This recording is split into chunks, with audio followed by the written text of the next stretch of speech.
England, Japan, जितने भी बड़ी कंट्री है, जितने भी जो भी कंट्री डेवलप्ड है, उनके में आप वो स्टडी का टैक्स जानते हैं कितना है? कोई टैक्स नहीं है। इंडिया में पढ़ाई का टैक्स पता है कितना आपको? 18%।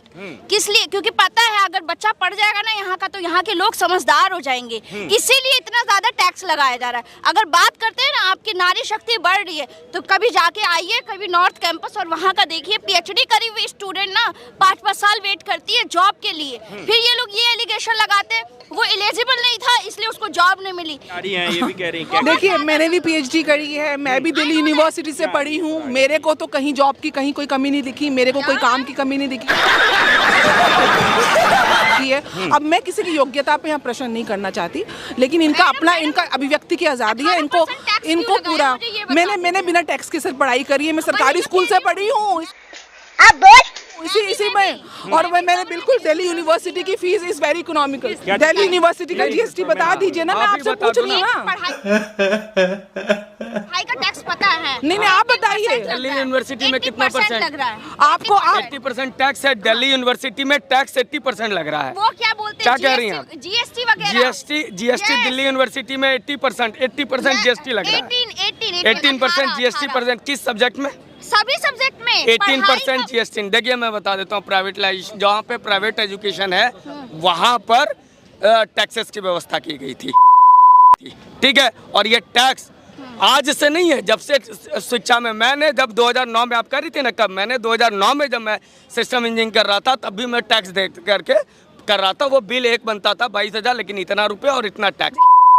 BSJAY दिशा दिल्ली, ये हमारे ना कॉलेज का ग्रुप है, जिस ग्रुप में 3 तारीख को जिस टाइम पे 3 तारीख को ना, इसी 3 तारीख को स्टूडेंट रैली लेके आएगी, कर्नाटक से लेके उत्तर प्रदेश से लेके सारी। मेरे को एक बात बताइए कि हमारे देश में व्हाट्सएप ग्रुप बना हुआ है, एक व्हाट्सएप ग्रुप है। मेरी बात सुन, कौन सा ग्रुप है? पहले मेरी बात व्हाट्सएप ग्रुप, मेरी बात सुन लीजिए पहले। अगर बोलने की हिम्मत रखते तो सुनने की भी हिम्मत रखिए, उसके बाद बात करिए। आप लोग सिर्फ 2-3 मुद्दे को लेके बिल्कुल ऊपर कर देते हैं। जो मेन मुद्दे हैं ना, अब मेरे को आप तो पत्रकार है ना भाई साहब, आप मुझे बताइए ना कि दिल्ली में सिर्फ राम मंदिर और मस्जिद के अलावा या हिंदू मुस्लिम के अलावा आप बताइए कि कौन सा ऐसा नेतृत्व है? नीतू बिष्ट को अभी तक न्याय नहीं मिला। अरे कहना क्या चाहते हो? कितने महीने से बैठी हुई है वो लड़की?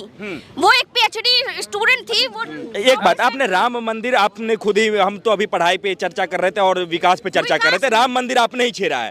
तो राम मंदिर जो 500 वर्षों से अटका हुआ मुद्दा था वो खत्म हो गया, इससे आप संतुष्ट नहीं है? इससे आप खुश नहीं है? मेरी बात सुनिए, अब मतलब लड़ाई चलती रहनी चाहिए? नो, मैं इस चीज से खुश हूँ कि राम मंदिर बना। ये सब दोगलापन है, मैं तेरा दोगलापन उतारता हूँ अब।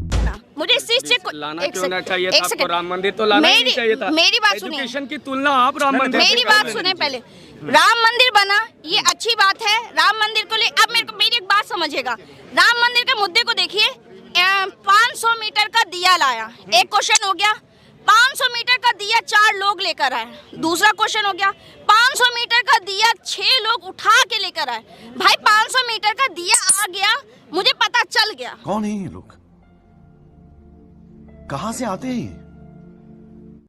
इससे ज्यादा उसी चीज को घुमा फिरा के क्वेश्चन, फिर वहां से घुमा के वही क्वेश्चन, वहां से घुमा के वही क्वेश्चन, इससे जो बंदा होता है ना मेंटल डिस्टर्ब होता है। मेरे को जानता नहीं है ये। लेकिन जो आउटसाइडेड और भी तो मुद्दे हैं, उनको भी तो दिखाओ। बिल्किस बानो का केस का क्या हुआ? इतने सारे लोग रेप कर गए, पूरे घर को मार गया, आपको पता है क्या? मणिपुर का अभी भी रिजल्ट आपको पता चला क्या हुआ? देशबंधु कॉलेज, ये क्या बोलते हैं, जो आर्ट्स फैकल्टी के पास इतने स्टूडेंट सुसाइड करे, उसका पता है क्या? 3 तारीख को जो कर्नाटक से यहाँ पे लड़कियां, उत्तर प्रदेश से लड़कियां रैली निकालते हुए, वो लड़कियां नहीं है, स्टूडेंट है, छात्रा है हर कॉलेज की, वो निकाल रही है। वो सारी बेवकूफ है। जितना भी चीज आप बताइए, इसका निवारण क्या है? निवारण यही है कि आप मीडिया हमारे दिमाग में ना सिर्फ 2-3 टॉपिक भर के रखी है, हिंदू मुस्लिम। विकास के नाम पे अगर पूछ लिया जाए तो किसी के पास कोई पता क्या रहेगा? 370 धारा हटा दी, राम मंदिर बनवा दिया, के हाथ में सोने का लोटा दिया ना, फिर भी इन्होंने सिर्फ भीख ही मांगना है, बाबरी मस्जिद की जगह दे दी। विकास के नाम पे यही बातें चिपकाए, फिर कहते हैं। अब मैं आपको बता देती हूँ, एजुकेशन के मामले में मुझे किसी बहुत बड़े वैज्ञानिक ने ना एक बात कही थी कि अगर किसी को लड़ाना हो या किसी को मुद्दों से भटकाना हो तो उसको मंदिर और मस्जिद के उसमें जकेड़ लो, वो बंदा अपने आप अपनी उससे हट जाए। मजा आया। टैक्स हुआ है कि नहीं अमित जी? अगर विकास के मुद्दे पे लड़ा जाता ना, अगर एक मिनट आपको जवाब दे दूं, इतना नॉन स्टॉप इन्होंने कहा। इनकी तकलीफ राम मंदिर के दिए से हो सकती है, लेकिन पूरे विश्व में जहां भी दो रिलीजियस क्लास, ये आप थोप रही हैं। 2 मिनट इन्हें अगर महिला और तकलीफ है तो राजस्थान का इन्होंने नाम नहीं लिया, जहां पर महिला को इसलिए मारा जाता है क्योंकि वो कहती है मुस्लिम महिला को सड़क पर मारा जाता है, इसलिए उनका नाम नहीं लेंगी। वो कहती है मैंने बीजेपी को वोट किया है और बीजेपी का झंडा लगाते हैं, उसको सड़क पर खींच के जाता है, लेकिन इनका महिला मातृत्व तो नहीं जगता है। छत्तीसगढ़ में आपने नाम तक नहीं लिया, आपने 4 स्टेट गिनाए जहां पर बीजेपी की सरकार है और अपने राम मंदिर को चर्चा में लेके आया, देश में चर्चा नहीं थी। छत्तीसगढ़ में एक ड्राइवर, उसका सरकारी अधिकारी है जो मुख्यमंत्री के करीबी थे, उन्हीं के लोग डिप्टी कलेक्टर बन गए। इतना आंदोलन चल रहा है छत्तीसगढ़ में, एक बार इन्होंने छत्तीसगढ़ का नाम नहीं लिया। व्हाट्सएप की बात करते हैं और मीडिया की बात करते हैं, इन्होंने दिखाया कि व्हाट्सएप ग्रुप बना हुआ है, व्हाट्सएप ग्रुप दिखाया इन्होंने, तो व्हाट्सएप ग्रुप से आप दिमाग भ्रमित हो रहे हैं। मीडिया नहीं, टीवी बंद कर दो। मीडिया नहीं, अगर मुझे तकलीफ होती है आपकी बातों से मैं टीवी बंद कर दूंगा, लेकिन ये कहना कि समाज को क्यों बुलाया जा रहा है, इसलिए क्योंकि इनको तकलीफ यह है कि 2024 जो इतने वर्षों तक पूरे विश्व में जहां भी 2 धर्मों की लड़ाई है, सिर्फ और सिर्फ अयोध्या ही एक मसला है जो समाप्त हुआ है। ये अचीवमेंट बता दो ना। दिक्कत इस बात से भी है कि विकास के नाम पे सिर्फ राम मंदिर गिनाया जा रहा है और धारा 370 गिनाया जा रहा है। ठीक है, 11 करोड़ महिलाओं को शौचालय, मुझे शर्म आता है इस देश के। अच्छा, इनको दिखाने के लिए मैं कहता हूँ चलो अब देखो ये दिक्कत आ रही है, मैं दिखा देता हूँ। हाँ, अब बोलने दोगी, अब सुन लो। जब महिलाएं सड़क पर लोटा लेके जा रही थी, वो आज बंद हो गया, इनको नहीं दिख रहा है। जब हमारे घर में आर्सेनिक का पानी आता था, आज हर घर जल योजना आ गया, इनको दिखा ही नहीं। तो बताइए दिग्भर में देश की मीडिया कर रही है या इनका व्हाट्सएप ग्रुप कर रहा है जिनका ये नाम ले रहे हैं? ये हमारे चांदनी चौक की वीडियो है जहाँ पे हजारों लोग रोड पे डेली सो रहे हैं। कुछ समझ नहीं आया लेकिन अच्छा लगा। मुझे इस बात पे बता दीजिए, इस देश की सच्चाई 140 करोड़ है, और मैंने तो तब भी देखा है जब सलमान खान की गाड़ी चल जाती थी, उस समय मोदी जी नहीं थे। और इस देश में सड़क पर सोने वाला 47 में जब नेहरू जी वो ब्रिटेन में हवाई जहाज से घूमते थे ना भाई, देश की जनसंख्या 140 है, 11 करोड़ लोगों को घर मिला है, शौचालय मिला है। तुम क्या चाहते हो? 70 वर्ष जो निकम्मे थे उनको हटा करके जो फंस गया सीएम, इसे पार्टी की मीटिंग समझ के फंस गया। आपको, मुझे लगता है you are not a student. अगर आपको दिखता नहीं है तो जस्ट यहाँ से कैनाल प्लस निकलो और जाओ उत्तर प्रदेश और बिहार, मैं बताता हूँ भागलपुर जाओ, अब वहाँ पे आपको देखना चाहिए। आपको देखना नहीं, यहाँ मिलता। मेरे घर में हर घर जल निकला है। कौन सा पंचायत है आपका, बताइए आप बताइए ना। मैं बता रहा हूँ भागलपुर, नाथनगर, रामपुर खुर्द पंचायत, मेरे घर पर हर घर जल योजना मिला। आप बताइए कौन से पंचायत में नहीं मिला है? मैं अभी फोन करके पूछता हूँ मिला या नहीं। इनको नहीं, आपके घर आपको हो सकता बहुत पैसे वाले होंगे, मैं गरीब हूँ, मुझे मिला है। अच्छा, मैं कह रहा हूँ नहीं मिला तो आप पता करो ना क्यों नहीं मिला। अच्छा, दरभंगा में एयरपोर्ट, पटना में एम्स, ये नहीं दिखा आप? नहीं, मैंने कह दिया घर घर जल लो, मेरे घर में मिला, मेरे घर आ जाओ। तो वही चीज, नहीं मेरा जो रिश्तेदार है ना, इधर सुनो, पटना में एम्स इनको नहीं दिखा। पटना में एम्स नहीं बना है, पटना में एम्स नहीं बना है। पटना का एम्स दिखा कि नहीं दिखा? पटना दरभंगा में एम्स नहीं बना है, अभी अलॉट हुआ। पटना का एम्स आपको नहीं दिखा, देवघर का एयरपोर्ट नहीं दिखा। अच्छा, मेरे को जानता नहीं है ये सब क्या देखना पड़ रहा है। अच्छा है मैं अंधा हूँ। अच्छा, एक सेकंड, पटना में एम्स नहीं मिला है। कब बना पटना में एम्स? अरे यार, अब मैं जीके में ये पूछा जाएगा कि पटना का एम्स कब बना यार? जो पटना में एम्स नहीं, उन्हें दिखा नहीं। मैम, ये तो देखा होगा। रुक जाइए मैम। 50 बार बोल रहे हैं, पढ़ने निकले वाले छात्रों को राजनीति से दूर रहना चाहिए। हैं? अबे पढ़ाई लिखाई में ध्यान लगाओ, IAS बनो और देश को संभालो। लेकिन नहीं, तुम्हारे चनू ने 2 मिनट का समय दीजिए। अच्छा, एक सेकंड, आपकी बात लोग सुन रहे थे ना, तो आप थोड़ा सा सुनने के लिए रुक जाइए। आपने ये तो देखा था ना कि गैस सिलेंडर के लिए आपके घर वाले पापा लोग होंगे, बड़े भाई लंबी लाइन लगाते थे, जाते थे गैस एजेंसी के पास, और कहते थे गैस का नंबर लगाना, वो कहता था 7 दिन बाद आएंगे। ठीक है, 7 दिन तक हम लोग इंतजार करते थे कोयला में या केरासन में। आज हम सुबह में फोन से नंबर लगाते हैं, शाम में गैस सिलेंडर मिल जाता है। ये तो दिख रहा है ना आपको। इसीलिए 11,000 और 1200 का सिलेंडर कर दिए। ये सब दोगलापन है, मैं तेरा दोगलापन उतारता हूँ अब। बात तो 700-400 की हुई थी। अब पहले इनको दिखा नहीं था। देखो आज जो है ना, भाषा से ये समझ में आ जाता है कि आपके विचार क्या है। आपको नहीं दिखा। 15,000 मेरी सैलरी थी 2014 में और मैं 700 रुपए का 750 का सिलेंडर लेता था। आज मेरी सैलरी 50,000 के आसपास है और मैं वो सिलेंडर 900 रुपए ले रहा हूँ। मैं 900 नहीं, मैं मुझे वैक्सीन पहले मुझे पॉक्स का वैक्सीन 10 वर्षों के बाद लगा था, आज मुझे 1.5 साल के अंदर लग गया। बताओ, ये भी इन्हें नहीं दिखा। जो सावन के अंधे को हरियाली दिखती है और कांग्रेस राज में जो लोग सो गए थे उनको कभी विकास नहीं दिखता। ये बात सर एक बात बताइए, इन्होंने कहा कि सिलेंडर अभी 950, अगर अभी के अभी आप बिल यहाँ पे दिखा देते 950 का, 1 सेकंड, अभी के अभी खली का इंजेक्शन मांगता है तेरे को, उसका हाइट देख कितना बड़ा है और इसका इंजेक्शन कितना बड़ा रहेगा। ये देखो, ये 903 रुपए में आजकल आ रहा है सिलेंडर। आपने रुको जरा, सब्र करो, बोला धक्का बुक्की नहीं करने का, आराम से लेने का। हाँ, I requested आप लोगों ने पेड किया है? नहीं।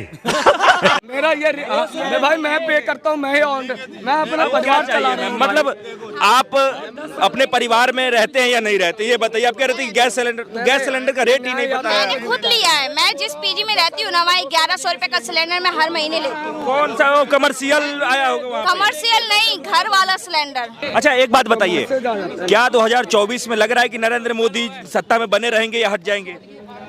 वही बनेंगे।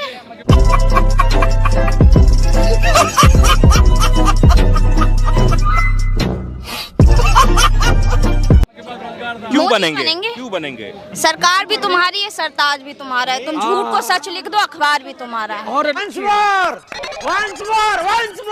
लोकतंत्र में इनको विश्वास नहीं है कि हम लाइन में लग करके वोट लाएंगे।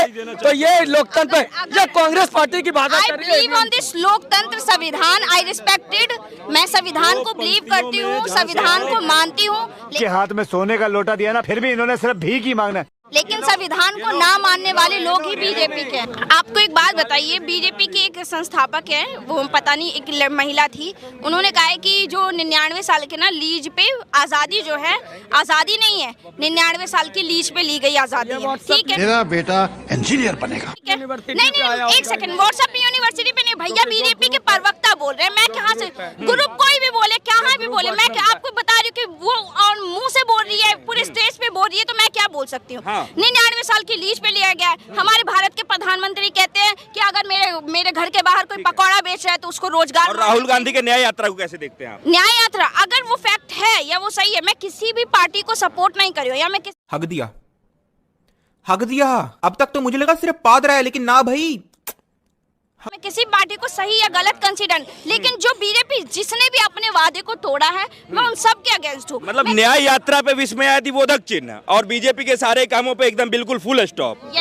ये बात यही तो देखो, आपके बोलने का तरीका देखो, आपने पता है क्या बोला, बीजेपी के जो सारे काम है ना, उन सब पे आप क्या कह रहे हैं कि गलत साबित कर रहे हैं। आपने ये बात खुद बोली, तो आप अगर यदि मेंटलिटी सेट हो जाएगी। अरे हम आपसे पूछ रहे हैं। नहीं, आप पूछ नहीं रहे, पूछने के हाथ में सोने का लोटा दिया ना, फिर भी इन्होंने सिर्फ भीख ही मांगना है। पूछने का भी एक तरीका होता है जो आपको बेटर पता होता है, और आप जो दिखाएंगे वो बंदे के माइंड में सेट हो जाएगा। अरे क्या आप बताता हूँ, मीडिया का स्वर्णिम काल कब था? मैडम सुन लो, आपसे उम्र में बड़ा हूँ, अब सुन लो, मीडिया का स्वर्णिम काल कब था पता है? जब बरखा दत्त तय करती थी यूपीए सरकार में मंत्री कौन होगा। जब मीडिया का स्वर्णिम काल कब था? अरे प्लीज, जाना नहीं है, आप सुन तो लो। यू आर ए स्टूडेंट, आप प्लीज 2 मिनट, सिर्फ 2 मिनट। राजदीप सरदेसाई कहते थे, सोनिया जी आपको रोटी बेलना या दाल बनाना आता था, तब मीडिया का स्वर्णिम काल था। मीडिया का स्वर्णिम काल कब है? कि राहुल गांधी ने नया कुत्ता खरीदा। ये देख लो, आप लोग सर्च मारो, सारे मीडिया ने छापा कि राहुल गांधी ने कुत्ता खरीदा। मीडिया का नहीं गलत। मीडिया का ये था कि जब देश विरोधी नारे लगे तो देश के मीडिया ने कहा यह डॉक्टर्ड वीडियो है। जब इस देश में चंद्रयान पहुंचाया गया तो कहा गया कि क्या पता फेक हो। जोर जोर से बोल के लोगों को स्कीमें बता। जब सर्जिकल स्ट्राइक किया गया तो कुछ मीडिया वालों ने स्पेस दिया उनको, जो कहते थे सबूत लाओ आर्मी वालों से, तो वो मीडिया का स्वर्णिम काल था। और मीडिया का स्वर्णिम काल तब था कि इंदिरा इज आकाशवाणी इज इंदिरावाणी जब था, तब मीडिया का स्वर्णिम काल था। प्रश्न यही है कि आज अगर इनसे पूछ लिया जाए कि आपने सनातन एक डेंगू मलेरिया है क्यों कहा, कहेंगे ये देखो मीडिया हमारे खिलाफ है। मतलब सनातन को डेंगू मलेरिया कह दे ये और हम चुप हो जाएं, ये कहा। और किसी ने कहा कि भाई राम कभी पैदा ही नहीं लिए, कहा ये उनका व्यक्तिगत कमेंट है। अरे व्यक्तिगत कमेंट करते हुए तब देश को, तब इंसान को मेंटल नहीं हुआ कि जिसको मैं पूछता आ रहा हूँ, जिनकी मैं आराध्या करता हूँ, उनको क्या गया धार्मिक बात हो गई। अरे मैडम क्यों नहीं, फिर मारने का आएगा तू? फिर मारने का आएगा? धार्मिक बात होगी। अब होता तो ये तो जो जिसने कहा था वो धार्मिक नहीं था। आप व्हाट्सएप यूनिवर्सिटी जो बना ना ग्रुप, ऐसे ही व्हाट्सएप ग्रुप बना करके दिल्ली में दंगे कराए गए थे। इसलिए मैडम ये मत कराओ व्हाट्सएप ग्रुप। खैर आप बात कर रहे थे विकास की, इनको विकास की बात जब करने लगोगे ये भागने लगेंगे। इन्हें आज तक नहीं दिखा एक शौचालय, इन्हें एक एम्स नहीं दिखा, एक एयरपोर्ट नहीं दिखा। तो ऐसे लोगों ही मानसिक, इनको मीडिया नहीं बीमार कर रहा है, इन लोगों को ये व्हाट्सएप यूनिवर्सिटी जो चलता है चाइना के पैसे से, वो बीमार कर रहा है ऐसे लोगों को।